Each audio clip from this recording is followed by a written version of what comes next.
Welcome on board my channel EduMarine Academy by Maverick Mariner. Our channel intends to provide free information on topics related to maritime industry which would help aspirants to crack their MEO competency exams. Stay tuned.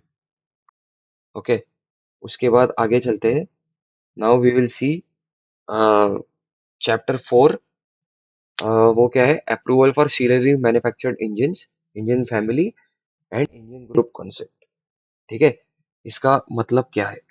इसका मतलब ये chapter क्यों introduce किया गया है? Any manufacturer will have to avoid any manufacturer will have to avoid testing of every engine, right? तो कोई फायदा नहीं है अगर मैं फॉर एग्जांपल मैं आपको पहले भी मेरे ई आई ए पी पी के वीडियो में एक्सप्लेन कर चुका हूँ पेरेंट इंजन क्या होता है.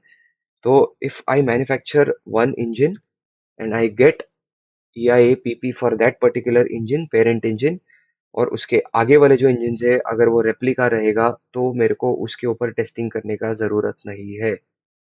जो प्री टेस्टिंग हो गया था, टेस्ट बेड ट्रायल्स जो हुए थे वो सेम करने का जरूरत नहीं है. जैसे फॉर एग्जांपल आपने एक आईफोन खरीदा तो वो तो प्रोडक्शन मॉडल है, उसके ऊपर थोड़ी ना टेस्टिंग होता है. पहला जो मैन्युफैक्चरर कंपनी वालों ने किया है लॉन्च करने से पहले, that is your parent iPhone. उसके ऊपर सारा टेस्टिंग होगा, वो सर्टिफाई होगा, और बाकी आपके हाथ में जो आईफोन है it will be your same replica of the tested iPhone. ठीक है, तो इसमें भी दो मेथड्स होते हैं. ठीक है, इसमें दो मेथड्स होते हैं. एक मेथड है आपका इंजन फैमिली मेथड, ठीक है, और दूसरा है engine concept, engine group concept. ठीक है, दो मेथड्स जनरल में बता दूं मैं.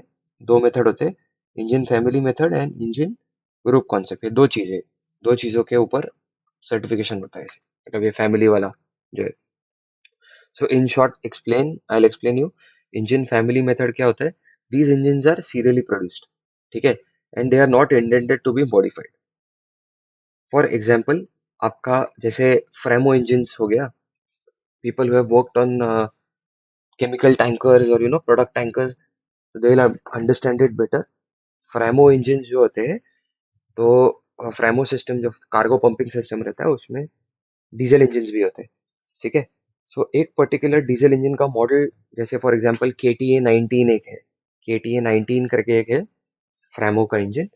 तो वो एक कमिंस वालों ने पेरेंट इंजन बनाया होगा. उसके बाद वो पर्टिकुलर इंजन जो है that will all most of the times, मतलब 99.99% of the time that engine is used for Framo systems. ठीक है, तो उसका कोई इंटेंशन तो है नहीं दूसरे कोई एप्लीकेशन का. जब उसके दूसरे कोई एप्लीकेशन का इंटेंशन है नहीं, तो it is not expected to be modified as well. Correct ना? So these are basically series produced engine है ना. इंजन नंबर 1 2 3 सीरियल नंबर में प्रोड्यूस करते रहेंगे. ठीक है, सो ये है इंजन फैमिली मेथड. ठीक है, तो इसमें ये कॉन्सेप्ट है बेसिकली इंजन फैमिली कॉन्सेप्ट. उसके बाद आता है engine group concept. Engine group concept क्या है? ठीक है, सो बेसिकली ये क्या है? They are series of engines. ठीक है, सीरीज मतलब not serially manufactured, don't get me wrong. Those are series of engines. ठीक है, तो they are use for similar applications. ठीक है, बट वो engines will be required, they might require minor modifications to suit applications. Okay, and this basically engine group concept is very popular in maritime industry. ठीक है, तो आप आपके ship के E I A P P certificates and supplements देखोगे तो you will figure out अपना जो सर्टिफिकेट्स है उसके ऊपर इंजन ग्रुप कॉन्सेप्ट होता है. That's what I wanted to explain. So this part is most important for most of the people. This is you must know, but no मतलब just information होना चाहिए. तो बेसिकली क्या होता है इसमें अब मैं एक्सप्लेन करता हूँ with an example. I hope you can understand this. अभी हिमसेन का जनरेटर्स है, ठीक है, उनके पास क्या है? 6H2132 एक पर्टिकुलर मॉडल है जिसमें 6 सिलेंडर्स है, बोर स्ट्रोक है इसका, है ना. तो H2132 जो है वो एक सीरीज है।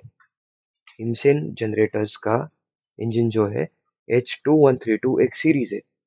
तो उसमें as per your power requirement you will have either 6 cylinders, 5 cylinders, 7 cylinders, 8 cylinders. ठीक है? So these minor modifications which I was talking about. आपको बाकी मॉडिफाई करने का जरूरत नहीं है। आपको क्या क्या मॉडिफाई करना पड़ेगा? आपको नंबर ऑफ यूनिट्स मॉडिफाई करने पड़ेंगे अगर आपको पावर इंक्रीज करना है। आपको बड़ा साइज का टर्बो चार्जर लगाना पड़ेगा। लेकिन fuel pump, injector, you know बाकी चीजें that will be same, correct ना? So what these engines will share, engine group concept में the engines will share common features like bore stroke dimensions, methods of pressure charging, design of plunger barrel, है ना? However यहाँ पे खाली मैंने ये point लिखा हुआ है ना, जैसे मैं बताया अभी, here only power changes by adding cylinders. कई कई लोगों ने ये देखा होगा, on their ships you might have two big generators, two small generators. So it was there on one of the ship. तो उसमें ऐसे था कि एक 6 सिलेंडर था, एक 7 सिलेंडर वाला था। ठीक है? तो this is what I was talking about, this is engine group concept, and this is preferred in maritime industry because those are series of engines for similar applications. Similar application के लिए वो engine बनाए गए and may require minor modifications to suit the application, and these are generally preferred in maritime industry। ठीक है? अभी आगे देखते हैं, ये थोड़ा लंबा चैप्टर है and this topic is also very big, it might be a bit longer, तो आप पार्ट्स पार्ट्स में देख लेना। अब चैप्टर 4 में क्या हो गया, parent engine I have already explained in my EIAPP video. ठीक है? अब पेरेंट इंजन का सिलेक्शन कैसे करते हैं? ठीक है? अब क्या है, it must include all the features and characteristics which produce maximum you know which produce maximum NOx। तो उसके वो सारे फीचर्स उसके अंदर इम्प्लीमेंटेड होने चाहिए। ठीक है? Must include features and characteristics which produce max NOx. ठीक है? उसके बाद admin will check for worst case NOx emission rates in most demanding condition. ठीक है? तो जब वो इंजन टेस्टिंग के लिए जाएगा तो फ्लैग क्या चेक करेगा, फ्लैग ये चेक करेगा कि वर्स्ट केस में नॉक्स एमिशन रेट क्या है, सबसे डिमांडिंग सर्कमस्टेंसेस में नॉक्स कितना बन रहा है, ये चेक करेगा, है ना? And on basis of that, जैसे maximum fuel, high P max, high temperatures, मतलब ये engine is running at highest possible load, so it will generate maximum amount of NOx। ठीक है ना? तो admin will make sure that these things are present in the parent engine। तो basic idea क्या है, if parent engine, basic idea, अगर parent engine Knox पास हो गया तो पूरा उसके नीचे वाला, मतलब उसके आधारित प्रोड्यूस किया गया पूरा group and family will pass your NOx criteria. Correct ना? अब कोई भी टीचर जब कहती है कि मेरे को क्लास में सब बच्चे पास होने चाहिए, तो सबसे गधा बच्चा जो होगा वो अगर पास हो गया, मतलब उसको अगर एक कॉन्सेप्ट समझ में आ गया, तो इसका मतलब ये है कि ऑटोमेटिकली बाकी बच्चों को भी समझ में आएगा। एग्जाम्पल दे रहा हूँ, it's an example, pure example. so this is what is selection of parent engines। ठीक है? आगे देखते हैं। अभी डॉक्यूमेंटेशन क्या होता है? ठीक है? डॉक्यूमेंटेशन क्या होता है, the engine documentation must be duly signed and stamp by the authority. Same, the engine documentation में क्या क्या आता है, आपका नॉक्स टेक्निकल फाइल आएगा, आपका EIAPP सर्टिफिकेट आएगा, है ना? तो वो दो चीजें जो है वो अप्रूव्ड होनी चाहिए। Those will be submitted to the class, class will have a look, class क्या कह रहा हूँ, flag will have a look at it, flag or class will have a look at it, and if they are satisfied then they will authorize those documents। ठीक है? तो engine manufacturer generally पहले draft भेजते flag के पास या class के पास कि हमारा ये सब चीजें हैं, ये आपकी जो रिक्वायरमेंट सेट आउट की गई, ये हम इस तरीके से फॉलो कर रहे हैं। क्लास या एडमिन अगर सेटिस्फाई हो गया तो they will authorise those documents. ठीक है। अब क्या है, ये डॉक्यूमेंटेशंस के अंदर वो भी इंक्लूड किया जाता है terms and conditions. Engine manufacture है तो मैन्युफैक्चर मतलब जब नया इंजन अपने को सप्लाई किया वो तो नॉक्स कंप्लायंट है, लेकिन उसके बाद नॉक्स कंप्लायंस इंश्योर करना ship operator and ship owner की रिस्पॉन्सिबिलिटी है। करेक्ट। तो वो आपके मैनुअल में जैसे कई जगह पे लिखा होता है कि terms and conditions are applicable, कि आपका मेंटेनेंस एज पर मैनुअल होना चाहिए, स्पेयर पार्ट्स ओरिजिनल होने चाहिए, ये सब चीजें। सो दोस टर्म दो that is also a very valid document. Manual is also valid document. तो उसके अंदर terms and conditions of maintenance भी दिए जाते हैं फॉर नॉक्स कंप्लायंस। ठीक है। फॉर एग्जांपल क्या है, IMO numbers of NOx critical parts, आपका टर्बोचार्जर हो गया, नोजल रिंग हो गया, फ्यूल पंप हो गया, सिलेंडर हेड हो गया, है ना। ऐसे सब चीजों पे आपका नॉक्स क्रिटिकल पार्ट्स एम्बॉस किए गए, छापे हुए थे। ठीक है। तो वो एक चीज है। फिर आपके ओईएम स्पेयर्स क्या क्या है, जो नॉक्स क्रिटिकल ओईएम स्पेयर्स क्या है उसकी लिस्ट क्या है, वो भी है। अलाउेबल चेंज ऑफ सेटिंग्स क्या है ना, एक इंजन को अलाउेबल सेटिंग क्या है, ये सारा डॉक्यूमेंटेशन का पार्ट हो गया ना। तो this is all mentioned in NOx technical file. So basically EIAPP, उसका supplement and your NOx technical file and manual, ये तीन इंपॉर्टेंट डॉक्यूमेंटेशन है। ठीक है। ये सब नॉक्स टेक्निकल कोड में दिया गया है। Okay, now will see chapter 5। ठीक है। अभी इसके बाद एकदम दो दो लाइन से एक्सप्लेन करूंगा, बिकॉज इसके बाद तो कोई पूछेगा भी नहीं आपको ये सब। This just overview. अभी इन लोगों ने क्या दिया है, जनरल तो वही है, सारा डेफिनेशन और क्या क्या क्या सब दिया हुआ है उसमें। अब टेस्ट कंडीशंस क्या है, फॉर्मूलेज दिए गए। बेसिकली आप नॉक्स टेक्निकल कोड खोलोगे ना, तो उसमें फॉर्मूलेज दिए गए टेस्ट कंडीशन के अंदर, कि आपको एम्बिएंट प्रेशर कैसे कैलकुलेट करोगे, उसका फॉर्मूला दिया गया है। तो मैं जो पहले बता रहा था कि कन्वेंशन और कोड वाला डिफरेंस है ना, सो कोड में ये सब दिए जाते हैं, टेक्निकल डिटेल्स दिए जाते हैं, जो फॉलो करोगे तो ऑटोमेटिकली आप कंप्लाई करोगे। That was the difference between code and convention. ठीक है। सो इसके अंदर ऐसे फॉर्मूलाज दिए गए है ना। उसके बाद वो फॉर्मूला दिया गया है कि आप बैक प्रेशर कैसे कैलकुलेट करोगे, कितना बैक प्रेशर होना चाहिए एग्जॉस्ट साइड में। ये इंजन का टाइप ऑफ कूलिंग क्या है, पानी से कूल हो रहा है, हवा से कूल हो रहा है। पानी से ही होता है जनरली अपना, because we have a lot of power, और इतना हवा से कूल करने के लिए अपने पास स्पेस नहीं है। तो water cooling is the best method. तो ये सब चीजें, ये जो टेस्ट कंडीशंस क्या है ये वहां पे दिए। आपके टेस्ट बेड के कंडीशंस क्या रहेंगे, टेम्परेचर कितना रहेगा, ये सारे डिटेल्स जो है कई कई जगह पे आपको कैलकुलेट करना पड़ेगा। एब्सोल्यूट प्रेशर यूज करोगे, केल्विन डिग्री स्केल में मेजर करोगे, ये सारी चीजें दी गई है। ओके। उसके बाद आता है आपका टेस्ट फ्यूल ऑयल्स। ठीक है। ये दो ही पॉइंट इसमें इंपॉर्टेंट है, बात का तो एकदम फुल मैथमेटिकल कैलकुलेशन है। तो ये दो चीजें समझना जरूरी है एज एन ऑपरेटर अपने को। तो टेस्ट फ्यूल कौन सा यूज किया था, तो generally DM grade fuel is use, which is following ISO 8217:2000। ठीक है। तो बेसिकली क्या है, बेसिकली ये बोल रहे हैं कि टेस्ट टेस्ट फ्यूल दो ही टाइप के यूज हो सकते हैं, इधर डिस्टिलेट मरीन या रेसिडुअल मरीन। ठीक है। तो DM is distillate marine, RM is residual marine. और जो आईसो है, both of them should follow ISO 8217 of 2005, उसके जो रिक्वायरमेंट है वो फॉलो करना चाहिए। अभी DM आपका गैस ऑयल हो गया, तो 100% times gas oil is only used, okay, for all the test bed testings. ठीक है। टेस्ट बेड का जो टेस्टिंग होता है वो गैस ऑयल पे ही होता है। ये बस नाम के लिए इन लोगों ने दे के रखा है कि आपके पास अगर डिस्टिलेट नहीं रहेगा तो रेसिडुअल यूज कर सकते हैं, but no one will ever use residual fuel, they will use gas oil. ठीक है। वो गैस ऑयल पे ही सारा टेस्टिंग हो जाता है। फिर उसमें ये भी दिया गया है कि fuel must be trip sample during the entire test.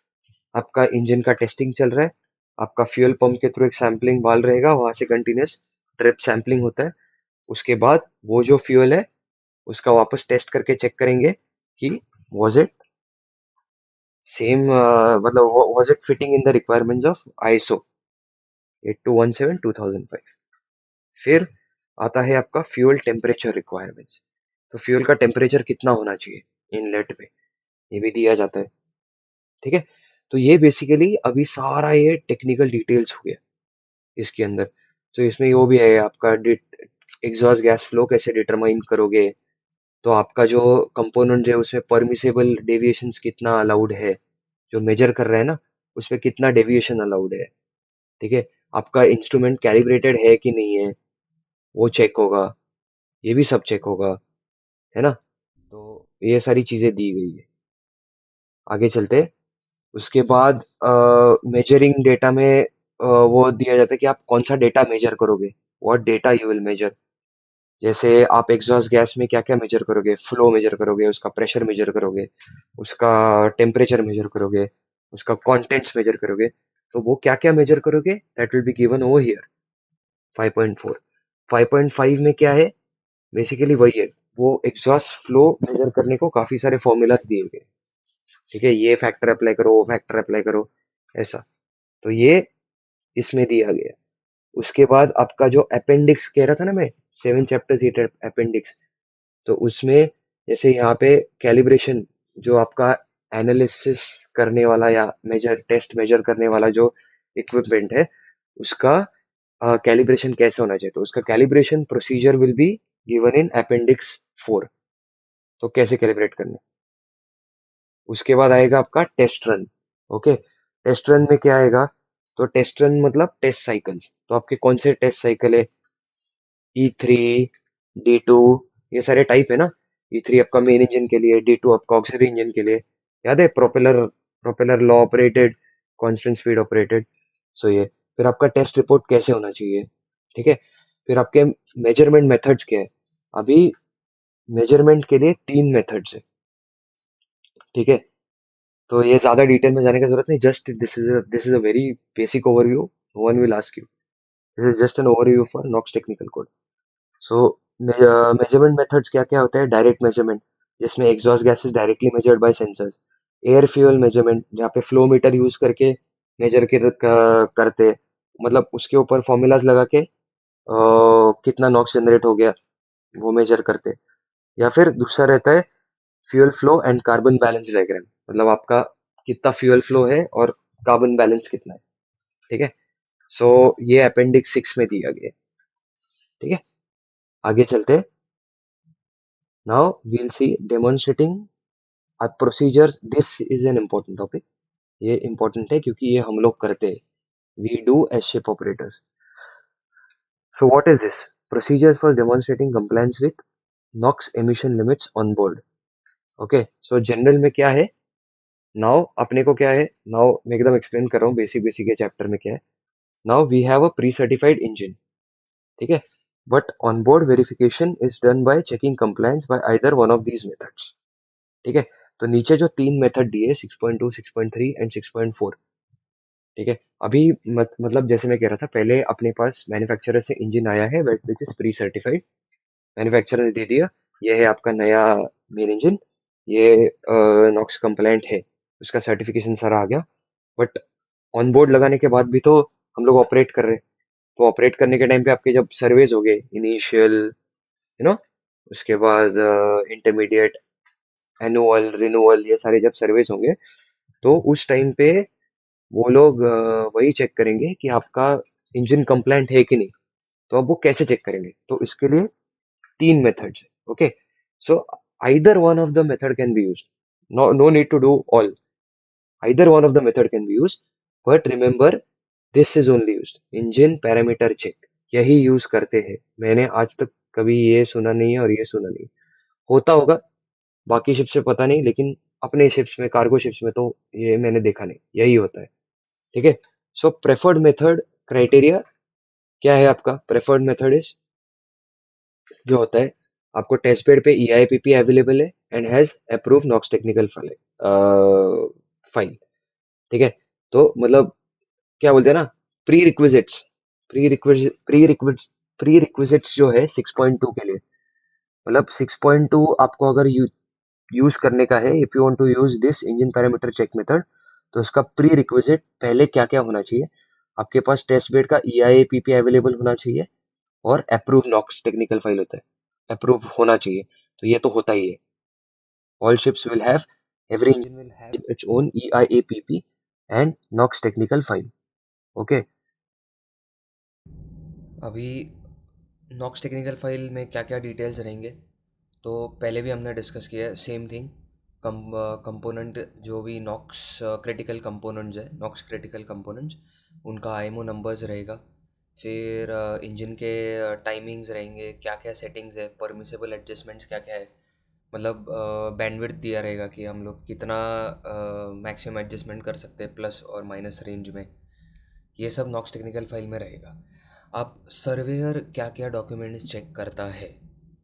So surveyor जब शिप पे आएगा, IAPP या मतलब एनेक्स 6 से रिलेटेड जब सर्टिफिकेट्स रिन्यूअल या उसके सर्वे के लिए आएगा सर्वेयर, तो वो जो अबाउ मेंशन डॉक्यूमेंट्स है ना, वो चेक करेगा।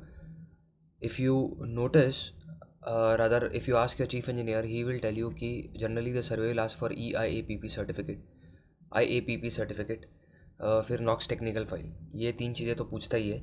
और अभी के इसमें IEEC भी पूछता है। एनर्जी एफिशिएंसी वाला जो सर्टिफिकेट है वो सिम्प भी चेक करता है, वो अप्रूव्ड है कि नहीं, वो सब चेक करेगा। ठीक है, अब let's talk only pertaining to NOx. NOx में वो क्या क्या कर सकता है। जैसे सर्वेयर आपको he will also tell you to show him the, क्या बोलते हैं, after maintenance generally we have a component list, right, जिसमें आईएमओ नंबर्स मेंशन किए रहते हैं और वो सब अटैच रहता है, you know. There will be some file, जैसे generator number 1, generator number 2, generator number 3, उसका एक फ़ाइल रहेगा जिसके अंदर ये सारे नॉक्स के डिटेल्स रहेंगे। तो वो देख के अपने को भरना पड़ता है। सो वो बेसिकली इसके अंदर डाला जाता है। सो सर्वेयर वो भी चेक करता है कि ऐसे तो है नहीं ना कि जब से इंजन आया तब से उसके ऊपर कोई मेंटेनेंस ही नहीं किया। तो ऑब्वियसली अगर जैसे आपने फ्यूल इंजेक्टर के नोजल चेंज किए, तो आपको वो फाइल में रिकॉर्ड करना पड़ेगा। इधर आपके PMS में रिकॉर्ड कर सकते हो, या फिर आपके पास एक कोई सेपरेट फाइल रहेगी तो उसमें रिकॉर्ड कर किया जाता है कि ये यूनिट का, ये इंजन का, ये यूनिट का नोजल चेंज किया है, और वो जो नोजल चेंज किया है उसका आईएमओ नंबर दिया जाता है। ठीक है। उसके बाद क्या होता है, जैसे यहाँ पे लिखा है ना, operator must maintain a log of parts replaced, वही मैं कह रहा हूँ, ये मैं एक्सप्लेन कर रहा था अभी। Operator must maintain a log of parts replaced, उसके आगे क्या क्या रहेगा, डेट रहेगा, जॉब कब किया रहेगा, आईएमओ का पार्ट नंबर रहेगा। ठीक है। तो ये सब वो चेक करेगा। अगर if the surveyor has some doubt, अगर सर्वेयर को डाउट रहेगा, तो वो आपको आके वो पार्ट चेक करने को बोलेगा। ही में आस्क यू, जनरली कोई करता नहीं है, बट ही में आस्क यू। तो जैसे आप जनरेटर्स वगैरह पे देखोगे तो आपका फ्यूल पंप का कवर खोलोगे ना ऊपर वाला, तो जो अंदर के जो फ्यूल पंप्स है उसके ऊपर ही ये विजिबल, इसमें वो आईएमओ नंबर एम्बॉस्ड रहेंगे उसमें। तो वो सारा रहता है, तो वो सब चेक किया जाता है basically. This this is how ship operators and ship owners they demonstrate the compliance for NOx. ठीक है। सो अपने को इसमें इम्पॉर्टेंट तीन चार चीज़ें ही याद रखनी है। एक तो इसमें तीन मेथड रहते हैं: engine parameter check, simplified measurement method, direct measurement method and monitoring method. ठीक है। तो मतलब direct measurement and monitoring method. So basically जो यूज़ किया जाता है वो है 6.2 वाला। उसके लिए प्री रिक्विजिट जो है वो ये है: इंजन का EIPP अवेलेबल होना चाहिए, जो भी approve by class and survey flag. उसके बाद इंजन का नॉक्स टेक्निकल फाइल होना चाहिए which is also approve by flag और क्लास। ठीक है। अब सर्वेयर क्या क्या डॉक्यूमेंट चेक कर सकता है, तो EIPP और नॉक्स टेक्निकल फाइल, ये दो चीज़ें चेक करेगा मोस्टली, वो यही चेक करेगा। Along with that IAPP certificate भी चेक करेगा। ठीक है। EIAPP का सप्लीमेंट भी चेक करेगा। ठीक है। उसके बाद वो क्या करेगा, उसके बाद अगर उसको हल्का सा भी डाउट आता है तो then he might ask you for the log. ठीक है, लॉग ऑफ पार्ट्स रिप्लेस्ड, जिसमें ये लॉग में आपको कौन सा पार्ट रिप्लेस किया, कब रिप्लेस किया, क्या जॉब था, और वो जो पार्ट चेंज किया, नॉक्स क्रिटिकल पार्ट चेंज किया, उसका आईएमओ नंबर एंटर करना पड़ता है। ठीक है। ये दो तीन चीज़ें डॉक्यूमेंट सर्वेयर चेक करेगा। If surveyor satisfied with the document he will approve कि ठीक है बाबा ये वैलिड है, एंड वो आपका सर्टिफिकेट एक्सटेंड करेगा। लेकिन अगर उसको डाउट आ गया तो he might come and do some physical checks. जैसे मैंने बोला, जनरेटर का कवर खोल के उसके अंदर फ्यूल पंप का वो आईएमओ नंबर चेक करेगा। ठीक है। तो यही यही है चैप्टर 6 में, यही दिया है कि चैप्टर 6 में ये दिया गया है कि हम लोग ऑन बोर्ड वाला पब्लिक कैसे कंप्लायंस डेमोन्स्ट्रेट करेगा, नॉक्स कंप्लायंस। ठीक है। अब आगे चलते हैं, इसमें इसी का अगला वाला पार्ट है। अभी ये जो सिंप्लीफाइड मेजरमेंट मेथड जो रहता है उसमें क्या होता है, टेस्ट किए जाते हैं, कैलकुलेशंस किए जाते हैं, और ये सारा चैप्टर 5 के जो रिक्वायरमेंट्स है उसके हिसाब से होता है। ठीक है। But practically this is not done practically. आप यहाँ पे कोई भी कैलकुलेशन करते हुए बैठोगे नहीं शिप पे। जो 6.2 वाला मेथड है वही यूज़ किया जाता है। ठीक है। उसके बाद फिर जो direct measurement and monitoring methods है उसमें सेंसर्स फिट किए जाते हैं। अब ये जनरली सेंसर्स क्या क्या मेजर करते हैं, नाइट्रोजन मोनोऑक्साइड, मतलब नॉक्स, बेसिकली नॉक्स। ठीक है। नॉक्स मेजर करेगा, कार्बन मोनोऑक्साइड मेजर करेगा, कार्बन डाइऑक्साइड मेजर करेगा, हाइड्रोकार्बन कंटेंट मेजर करेगा एग्जॉस्ट गैसेस में। ठीक है। After this there will be a correction factor applied in accordance with the appendices of NOx technical file to achieve result. जो NOx technical file है उसके जो 8 appendix है, तो वो 8 अपेंडिक्स में से एक कोई अपेंडिक्स यूज़ करके वो करेक्शन फैक्टर्स ये सेंसर्स में अप्लाई करेंगे, and then they will get the result. But याद रखो जनरली 6.2 मेथड ही यूज़ किया जाता है। That is the method which is used, and it is very practical and very less time consuming. है ना, ये सब में बहुत ज़्यादा कैलकुलेशन और टाइम कंज्यूमिंग होता है। तो अभी भी कभी कभार नाउ टीयर 3 इंजन जो है उसमें we can measure NOx with the sensors, वो है। ठीक है। बट मैक्सिमम, अभी भी मैक्सिमम जगह पे 6.2 मेथड ही यूज़ किया जाता है। That's the best method right. आपको बस खाली चेक करना है कि हाँ टाइमिंग्स बराबर है, सेटिंग्स बराबर है, पार्ट सेम डाले हुए, ख़त्म कहानी। एंड इंजन का परफॉर्मेंस सही है, और ये सब सही है तो आपका नॉक्स भी कंप्लायंस है ना। आगे चलते हैं। अभी certification of an existing engine. ठीक है। इसमें क्या लिखा है, जहाँ पे आपका एग्जिस्टिंग इंजन, ये रेगुलेशन 13.7 जो है उसके लिए, मतलब बेसिकली इन्होंने क्या दिया है इसमें कि इसका जो सर्टिफिकेशन है that will be done by the administration. ठीक है। इसका certification will be done completely bye administration and flag will be responsible for it. ये है पहला पॉइंट। ठीक है। Where an application of approved method approval includes gaseous emission measurements regulation, they should be in accordance with chapter 5. Obviously अभी direct measurement and monitoring system जो है that will be in accordance with chapter 5, यही दिया है। ठीक है। अब ये जो सारा डेटा है एक इंजन का, वो एक रेंज में होना चाहिए। ठीक है। ये एक रेंज में होना चाहिए, ये दिया गया है। तो उसके बाद क्या होता है, उसके बाद मतलब बेसिकली क्या किया है पता है, ये जो आईएमओ का जो नॉक्स टेक्निकल कोड है that is given the entire क्या बोलते हैं रिस्पॉन्सिबिलिटी, वो पूरा रिस्पॉन्सिबिलिटी फ्लैग के ऊपर डाला हुआ है कि फ्लैग ने ये सारी चीज़ें करने की, और उन्होंने ये चेक करने का कि वो रेगुलेशन 13 में जो नॉक्स लिमिट्स दिए उसके अंदर वो बैठ रहा है इंजन, बस दैट्स इट। अगर वो बैठ रहा है तो उनको सर्टिफिकेट दे दो। ठीक है। यही है। बट ये क्या, अभी क्या ही तो करेंगे, एग्जिस्टिंग इंजन का सारा ज़माना ख़त्म हो गया, अभी बहुत बहुत साल हो गए, तो ये वाला पार्ट ज़्यादा, मतलब मेन वाला यही है सब, पहले वाले चैप्टर्स, पहले में भी चैप्टर 6, उसके बाद ये 4, ये सब थोड़ा ध्यान देना ज़रूरी है। अब देखते हैं अपेंडाइसिस क्या क्या होते हैं। ठीक है। अपेंडाइसिस में अपेंडिक्स 1 जो है वो फॉर्म ऑफ EIAPP सर्टिफिकेट है। इस for this you check my earlier EIAPP certificate video, in that I have explained you and I have shown you a sample copy of the form, तो वो दिखाया हुआ है। अब अपेंडिक्स 2 में क्या दिया है, फ्लो चार्ट दिया है कि सर्वे सर्टिफिकेशन कैसे किया जाता है। ठीक है। अपेंडिक्स 3 में क्या दिया है, अपेंडिक्स 3 में मतलब ये जो CH5 लिखा है, ये चैप्टर 5 के जो रिक्वायरमेंट्स थे मैं बता रहा था ना पहले चैप्टर 5 के, वो ये सब अपेंडाइसिस में दिए हुए। अपेंडिक्स 6 में क्या दिया हुआ है, एनालाइज़र का यूज़ कैसे करना है, उसका स्पेसिफिकेशन क्या है एनालाइज़र का। ठीक है। ये दिया हुआ है। फिर अपेंडिक्स 4 में जो एनालिसिस वाले मेजरमेंट वाले इंस्ट्रूमेंट्स है, तो उसका कैलिब्रेशन कैसे किया जाता है। ठीक है, ये है। उसके बाद अपेंडिक्स 5 में आपका टेस्ट रिपोर्ट क्या कैसे फॉर्मेट में होना चाहिए, क्या क्या डेटा रिकॉर्ड होना चाहिए, क्या क्या डेटा नेसेसरी है सर्टिफिकेशन के लिए, and how should be your test report, वो दिया हुआ है।